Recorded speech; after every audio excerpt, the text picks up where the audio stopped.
Hi, I'm Tom Lydon with Iris.xyz here in San Francisco at the Hightower Apex Conference. And I'm here with James Waldinger with Artivest CEO. Great seeing you, James. Great to see you, Tom. Thanks for having me. So you folks are a fintech firm. You guys do a lot for advisors. Tell us a little bit about Artivest and what you offer.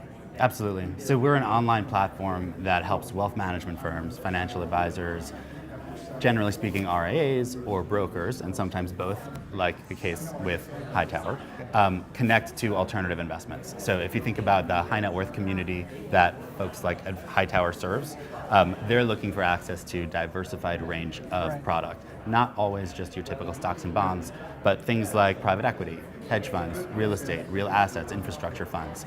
In order to get access to those types of vehicles, it can be a real mess of paperwork.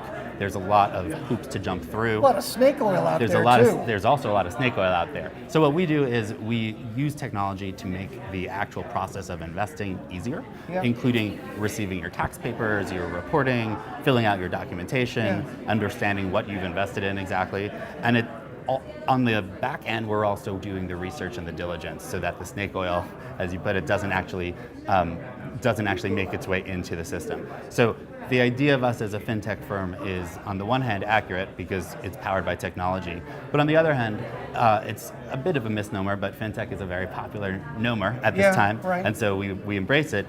But it's a bit of a misnomer because we're working every day in a people business, and that's really what financial advisory is about. It is, and you just make it easier because really all the things you're researching, the average advisor doesn't have the manpower or the time to do it themselves. They can spend hours and hours trying to read through 600 pages of one specific fund before they even feel that they're comfortable recommending it. So if we can put all of that into a quick online site that they can click through and say, this works for my client, or no, this isn't going to do it, it just takes away that much time and frees them up to actually engage with clients directly. Absolutely.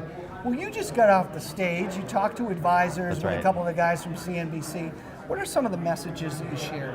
Absolutely. The question of the day, for us at least, was how to be a financial grown-up. How does technology play a role in investing?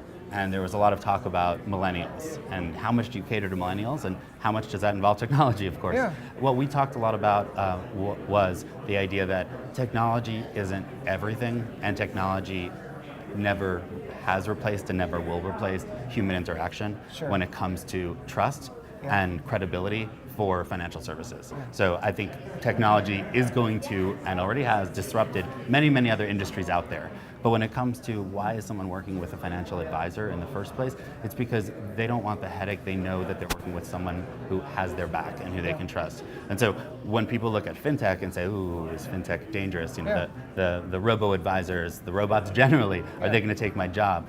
I think when it comes, what we talked about today was when it comes to financial advice, that's not what's changing. What's changing is the manual steps, the heavy labor, the heavy lifting that financial advisors can spend an all-nighter on researching a product. They don't have to do that anymore. Filing, getting forms signed, calling various parts of a family to ask people for their address so that they can plug it into their data report. Things like that, those don't deepen client relationships. Might as well automate them. So the message is really the relationship with the advisor. If you've got that strong client bond, it's not going to be broken up by technology. But on the other hand, there are a lot of advisors that are a little bit fearful of technology. What would you say?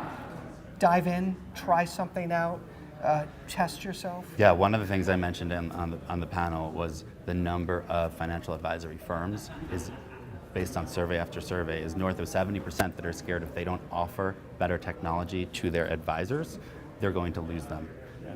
Those numbers are the same when it comes to advisors with clients. So what I would say to advisors who, it's the same as investing generally. When someone says, you know, I'm worried about investing, what if I lose everything? It's, well, if you put it all under your bed, you're not going to get anything and you're going to be the loser in the end. I would say the same thing is true with engaging with technology because Yeah. your clients expect you to do so. Your clients want a dashboard. They want when a client says I want transparency, that doesn't mean call me up and read to me from a piece of paper. Right. That means show me where to log in so I can check out what you put me in. And so I'd say you by sitting on your hands as an advisor and not embracing technology, you're at much greater risk than by ignoring it and hoping it never comes to bite you. Great advice. James, great seeing you. Great to see you as well, Thank Tom. you. Thank you.